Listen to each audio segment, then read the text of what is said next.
दोनों सिटी और हाईवे के लिए मुझे परफेक्ट लगता है। अगर मैं बोथ ऑफ द साइड अगर मैं पैड लेता हूँ तो काइंड ऑफ 70% मेरा ट्रिप तो हो जाता है। ये मैंने बैकरेस्ट लगाया है आफ्टर मार्केट, तो service cost around. So finally guys आज हमें टाइम की जो T4 है वो मिल चुकी है। बहुत दिनों से इस T4 का जो रिव्यू था वो पेंडिंग था। प्लस आज हम ओनरशिप रिव्यू करने वाले हैं एंड इसके जो ओनर है वो भी हमारे साथ है। तो अभी क्या करते हैं, जो बाइक के ओनर है ना उनको बुलाते हैं। चंद्र सिंह आ जाइए आप। हाय। हेलो। सो आज हमारे पास T4 के ओनर है चंद्र सिंह। सो वो इस बाइक के बारे में हमें ज़्यादा इन्फॉर्मेशन देने वाले, लाइक उन्होंने ये बाइक कब ली, कैसे ली और कौन सी बाइक उनके दिमाग में थी एंड T4 ही क्यों ली। मेन मतलब वही पॉइंट हम ज़्यादा कवर कर रहे हैं। सो चंद्र सिंह, आप मुझे बताइए कि ये बाइक आपने कब ली। जी, ये बाइक मैंने अप्रैल में लिया था।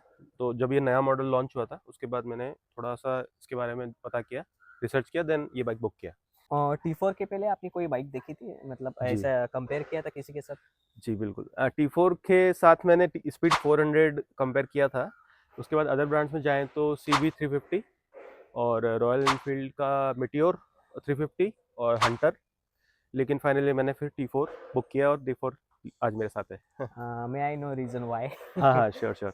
सो मेरा मेन रीज़न था ट्रायम्फ का ब्रांड वैल्यू, इसका रोड प्रेजेंस और इसका लिगेसी। ठीक है। और मोर ओवर मेरा मोर इंक्लाइनेशन ट्रायम्फ की तरफ इसलिए था क्योंकि जो मेरा बजट था उसमें ये बाइक T4 फिट कर रहा था और ट्रायम्फ ने ऐसा लकीली बाइक लॉन्च किया।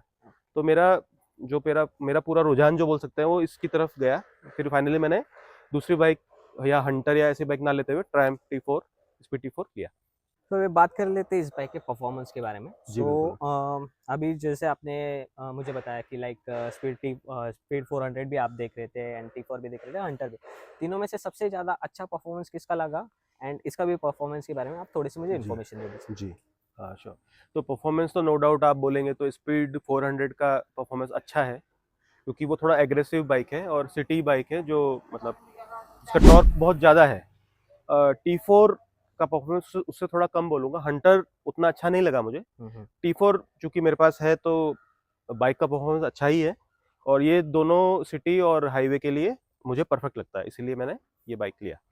कभी आपको ऐसा नहीं लगा कि इसमें भी गोल्डन कलर के अपसाइड डाउन फोक चाहिए थे। तो मुझे क्योंकि कॉन्स्टेंटली क्वेश्चन आते हैं यूट्यूब जी पर कि अगर मैं T4 ले रहा हूँ तो मैं अपग्रेड कर सकता हूँ। तो डेफिनेटली आप अपग्रेड कर सकते हो, बट क्या होता है उस अपग्रेडेशन में अब अगर चले जाओगे हाँ हाँ तो ऑलमोस्ट 40K तो जाता ही है। मतलब अगर T4 लेना है तो स्पीड 400 ही अच्छा पड़ेगा जी अगर अपग्रेडेशन करना है। तो जी सस्पेंशन के बारे में बता दीजिए कैसे है इसके। हाँ। तो सस्पेंशन इसका मैं बताना चाहूँगा। सिटी और इंडियन रोड्स के कंडीशन के हिसाब से सही सस्पेंशन है। ऐसा कुछ मेजर इशू या ऐसा कुछ इशू मुझे लगा नहीं सस्पेंशन में। परफॉर्मेंस अच्छा है इसका। सस्पेंशन ट्रैवल दोनों का आई थिंक सेम है, जस्ट उसका लुक थोड़ा सा बेटर लगता है, इसीलिए एक रीजन हो सकता है। यूएसडी फोक थोड़े अलग रहते हैं, फंक्शनिंग भी उनका अलग रहता है, बट T4 में जो इन्होंने सस्पेंशन दिया है वो भी अच्छा ही दिया है। तो मुझे ऐसा नहीं लगता कि कुछ इश्यूज है ये सस्पेंशन की वजह से। अगर ग्रिप की बात की जाए, कंपेयर किया होगा कि स्पीड 400 के अंदर ब्रेस्टिन के टायर मिलते हैं हाँ यानी इसमें हमें MRF के टायर मिलते हैं। जी तो MRF का फीडबैक कैसा है। ओके। हाँ, तो टायर के बारे में मैं बोलना चाहूँगा कि टायर जेन्युइनली स्पीड 400 के टायर अच्छे हैं। ये टायर भी अच्छे हैं बट ये रेडियल नहीं है जहाँ तक है। तो इनका ग्रिप थोड़ा सा मुझे उतना कॉन्फिडेंस नहीं फील हुआ जब मैं लीन कर रहा था बाइक को। तो ये बाइक आई थिंक वैसे उस चीज़ के लिए बनी भी नहीं है। ज़्यादा एग्रेसिव राइडिंग नहीं करनी चाहिए इस बाइक को लेके, क्योंकि टायर इसके उतने ग्रिप अच्छा नहीं लगा मुझे। मतलब इसका ओके है, ओके उतना ओके। अच्छा नहीं बोल सकते। And what about the brakes, मतलब कैसा बाइट है उसका। हाँ, ब्रेक इसका फ्रंट ब्रेक बहुत अच्छा है। रियर ब्रेक इसका बोलूँगा उतना अच्छा नहीं है, तो फ्रंट ब्रेक आपको अप्लाई करना ही पड़ता है। और हाँ, उसका इंस्टेंट स्टॉपिंग पावर है और बाइट भी ब्रेक का बहुत अच्छा है फ्रंट का, तो ब्रेक्स आर गुड। ये तो बात हो गई अपने फ्रंट एंड की। सो अभी बात कर लेते हैं फ्यूल टैंक की। Fuel tank in the sense आपको इसमें से मतलब अगर आपने कभी ज़्यादा ट्रैवल किया है, लाइक लॉन्ग टूर किया है इस बाइक से, ऐसा कुछ एक्सपीरियंस है आपके साथ, मतलब ये एवरेज आपको कितना देती है लाइक ओके। दैट। हाँ, तो मेरा लॉन्ग राइड का एक्सपीरियंस नहीं है, मेरा सिटी कम्यूट ज़्यादा रहता है। और तो मैं ये बोलूँगा अभी मुझे सिटी में इसका एवरेज 25 के अराउंड मिल रहा है। तो लॉन्ग राइड मेरा एक्सपीरियंस उतना नहीं है, तो मैं उस पर कमेंट नहीं करना चाहूँगा, क्योंकि मैं उसको मुझे टेस्ट करना बाकी है वो, हम्म, मैं चेक करना चाहूंगा जरूर लॉन्ग राइड एक्सपीरियंस के साथ। तो अभी मुझे बताइए कि मतलब आपको इस बाइक को चला के कैसा फील होता है। तो अभी देखा जाए तो अपनी दोनों की हाइट भी सेम ही है ऑलमोस्ट। हाँ हाँ सो उस हिसाब से अगर देखा जाए तो सीट हाइट का मुझे बता दीजिए एंड इसका कंफर्ट बता दीजिए। हाँ हाँ। तो मेरी हाइट उतनी भी ज़्यादा नहीं है, मेरी हाइट 5'6" है, तो मैं बोलूँगा ये बाइक मैनेजेबल है। मैं मैनेज कर पाता हूँ बाइक को, बट ज़्यादा शॉर्ट राइडर्स के लिए मैं शायद प्रेफर नहीं करूँगा इस बाइक को। सीट हाइट इसका क्योंकि 803 है, जो समवॉट एक्सेसिबल है, आपका टिप्टो रहता है जब आप राइड करते हैं, तो हाँ मैनेजेबल है ये मेरे लिए। What about comfort? हाँ, कंफर्ट का मैं बोलना चाहूँगा, इसका राइडिंग पोजीशन जो है समवॉट एग्रेसिव और काइंड ऑफ टूरर के बीच में है। You can see note. तो राइडिंग पोजीशन इसका अच्छा ही बोलूँगा मैं, मुझे अच्छा लगता है स्पेसिफिकली। तो मतलब साइड आप इसको बहुत सिटी में एग्रेसिव राइडिंग भी कर सकते हैं, और अगर आपको लॉन्ग टूरिंग करना है तो आप वो भी कर सकते हैं। तो आप देख सकते हैं कि मेरा, अगर मैं एक पैर पे हूँ तो मेरा जो दूसरा वाला पैर है वो पूरा फ्लैट फुट है। हाँ, अगर मैं बोथ ऑफ द साइड अगर मैं पैर लेता हूँ तो काइंड ऑफ 70% मेरा टिप तो हो जाता है। ओके। सो इस प्रकार कुछ है इस बाइक का कंफर्ट एंड अगर आपकी शॉर्ट हाइट है तो थोड़ा सा आपको मैनेज करना पड़ेगा। अदरवाइज इतना कुछ डिफिकल्ट नहीं होता है क्योंकि मेरी जो हाइट है 5'3" सेम, मैं स्पीड 400 ओन करता हूँ बट मैनेज होती है। सो अभी आपने बताया था कि आपके साथ एक थोड़ा सा इंसिडेंस हो गया था, हाँ हाँ राइट? भाई बिल्कुल। सो मतलब क्या इंसिडेंस हुआ तो मुझे क्लियरली बता दीजिए। जी बिल्कुल।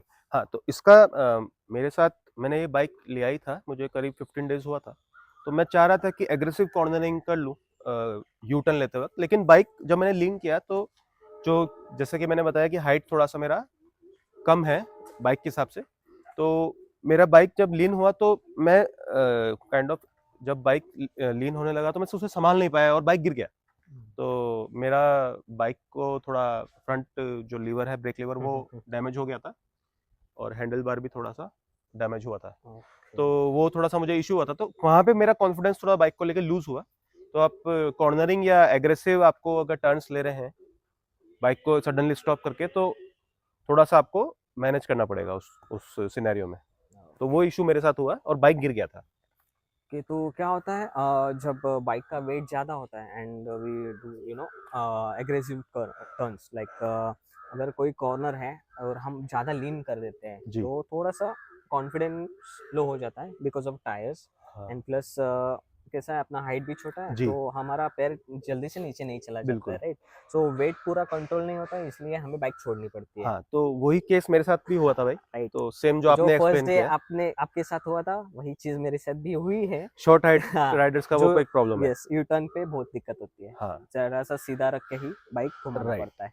सो ये दिक्कत होती है शॉर्ट राइडर्स को। सो चलो ये तो बात हो गई इसकी comfort seat and seat height की। सो अभी पूछ लेते हैं इस बाइक में आपने कुछ मॉडिफिकेशन किया है लाइक पीपीएफ किया है या कुछ ऐसा? हाँ, अब भाई मैंने बाइक का सिरेमिक कोटिंग किया था, तो मैंने आफ्टर मार्केट ही किया। बाकी मैंने कुछ मॉडिफाई नहीं किया था, ये मैंने बैकरेस्ट लगाया है आफ्टर मार्केट, जो काफ़ी बाइक से मैच हो जाता है, तो उसका कंफर्ट भी अच्छा है। और ये मैंने टीवीएस का बैकरेस्ट लगाया है इसमें। ओके। सो ये टाइम का नहीं है। ट्रायम्फ का नहीं है ये। ओके। सो गाइस ये आफ्टर मार्केट टीवीएस का आई गेस रोनिन। रोनिन का, एग्जैक्टली। रोनिन का है ये। सो आप देख ही पा रहे होंगे कि बाइक के साथ ये कितना ज़्यादा मैच कर पा रहा है। मतलब ऐसा लग नहीं रहा है कि ये आफ्टर मार्केट है, एक टोटली मैच हो पा रहा है ब्लैक टू ब्लैक कॉम्बिनेशन के साथ।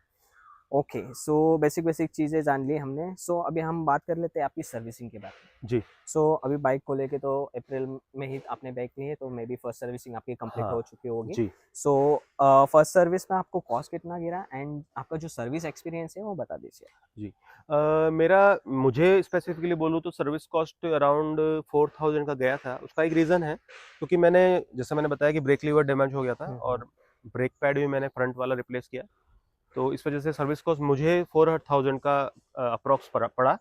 लेकिन इसका सर्विस कॉस्ट एक्चुअल आपको जाएगा 2000 से 2500 के बीच में, first service cost. And brake lever छोड़ के अगर आपने कुछ एक्स्ट्रा चीज़ें चेंज की हो लाइक ब्रेक पैड्स या फिर इंजन ऑयल टॉपअप किया हो ऐसा कुछ हाँ है इसमें? नहीं, मैंने ब्रेक पैड चेंज किया था। तो ब्रेक पैड के बारे में बोलना चाहूँगा कि फ्रंट वाले ब्रेक पैड है जो ऑर्गेनिक ब्रेक पैड है, तो वो वियर हो जाते हैं बहुत जल्दी, तो वो चेंज करना ही पड़ेगा, नहीं तो वो डिस्क को डैमेज करता है। तो वो मैंने रिप्लेस किया था, तो उसका इंटरवल मुझे ट्रायम्फ ने 500 किलोमीटर्स बताया, तो 500 किलोमीटर्स मेरा क्लॉक होने के बाद मैंने रिप्लेस किया एक बार। ओके, सो टोटल कितने बार चेंज कर लिया आपने? हाँ, अभी फिर से चेंज करना है। ओके, मतलब 1500 डेढ़ हो हो गया गया है, वो। 1500 का क्लॉक हो गया है किलोमीटर्स, अच्छा, तो फिर से चेंज करना पड़ेगा फ्रंट वाला ब्रेक पैड। तो अभी थोड़ा सा बाइक के बारे में सिटी एक्सपीरियंस बता दीजिए, हम्म। मतलब सिटी में चलने के लिए बाइक कैसी है? हाँ, सिटी में चलने के लिए बाइक बहुत अच्छी है।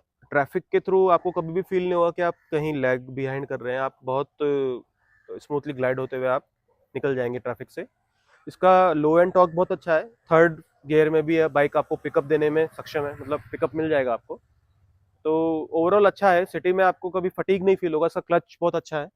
लाइट क्लच है, हाँ, सिटी लाइट क्लच क्लच है। है, तो उस वजह से मुझे कभी ऐसा थकान नहीं फील हुआ सिटी में राइड करते हुए इसको। जैसे कि आपने बताया कि आपका जो ब्रेक पैड है वो चला गया, तो मतलब इतने जल्दी तो नहीं चला जाना चाहिए। जी। किसी भी बाइक का जो ब्रेक पैड होता है वो कम से कम 2000 तो हाँ किलोमीटर हाँ जाना ही चाहिए। हाँ। 500 इज टू लो। सो वो एक, आई थिंक मेरे हिसाब से थोड़ा सा इशू है, जी, क्योंकि मैं भी इतना, मानूंगा कि वो यस, इशू है। तो मेरे हिसाब से वो इशू है, ये भी भाई मान रहे इशू है। अब आप अगर कोई ट्रायम्फ ओनर हो गए तो आप भी बताना मुझे कमेंट सेक्शन में कि ये इशू है या नहीं। सो अभी ब्रेक पैड का हो गया, हीटिंग में कुछ?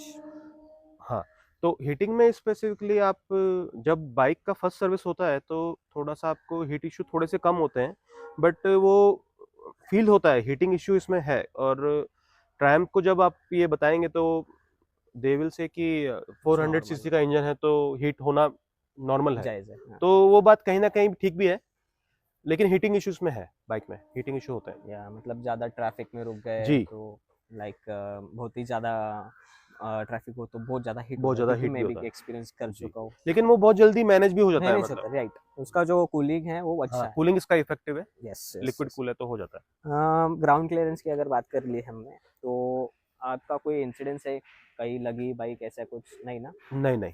तो ग्राउंड क्लियरेंस ऑलमोस्ट इसका जो है ना वो 160 mm का है। हाँ सो ग्राउंड क्लियरेंस अच्छा लगा मुझे, दोनों बाइकों का अच्छा है, एंड स्क्रैम्बलर में थोड़ा सा ज़्यादा है। ज़्यादा है। सो दिस इज एक प्लस पॉइंट बोलूँगा इस बाइक के बारे में, क्योंकि मैंने देखा है गोरिल्ला भी लगती है एंड हंटर भी लगती है। तो उस हिसाब से तो ये बाइक आपके लिए तो सही रही, हाँ, क्योंकि आपने पूना में तो देखी ही होगी कि बड़े बड़े स्पीड पॉट ब्रेकर्स है। होल्स है, स्पीड ब्रेकर्स या भी है। हाँ, ओके, ग्राउंड क्लियरेंस इसका अच्छा है, बाइक नहीं लगा अभी तक कहीं पे भी। पिलियन राइड कर चुके हो पिलियन राइड, हाँ मैं करता हूँ ना। आप? ओके, सो पिलियन का कंफर्ट कैसा है? हाँ, इसका सीट बोलूँगा, मेरा एक और रीज़न था बाइक लेने का, सीट इसका लंबा है, तो पिलियन कंफर्टेबली बैठ सकता है। और मैंने ये चूंकि ये बैक रेस्ट भी लगाया है, तो पिलियन को कोई इशू नहीं होगा, तो पिलियन के लिए भी अच्छा है, ओके, कंफर्टेबल है। हर एक बंदे का एक क्वेश्चन तो रहता ही है कि ये आपने कैश लिया या फिर इंस्टॉलमेंट।